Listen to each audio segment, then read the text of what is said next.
Ассалаумағалейкум. Бұл менің отбасым.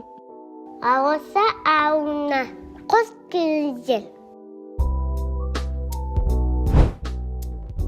Бүгін бізде кешкі асқа бір салмақ ас болсын. Ата Бони. Оны ел арасында үлкен беделді ақсақалдарға беріледі. Ақсақал қойдың басын жалғыз өзі мүжей бермейді. Балдарға құлағын береді, тыңдап жүрсін деп. Ата, неге анасыма не бердің?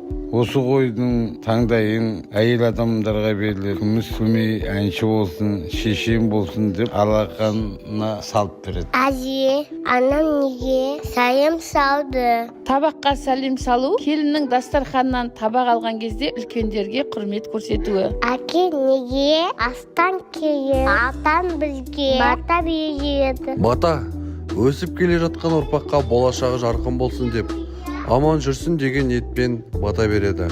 Әкесім, қолға мен су қоямын ба?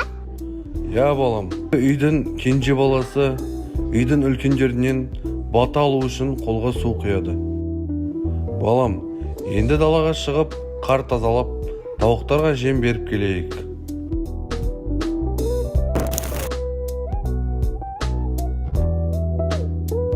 Әкетай, тауықтың бізге қандай пайдасы бар? Тауықтан біз ет аламыз, жұмыртқа аламыз.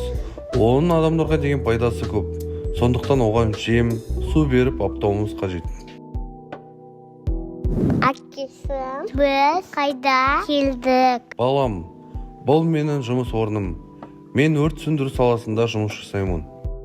Әке, бұл не? Бұл өрт сөндіру үшін қажет құрал жабдықтар. Осы құралдардың бәрі өрт сөндіргенде қажет болады. Әкесім, бұл кім? Бұл өрт сөндіру автокөлігінің жүргізуші қызметкері. Мен өрт сөндіруші болғым келеді. Сау болыңыздар.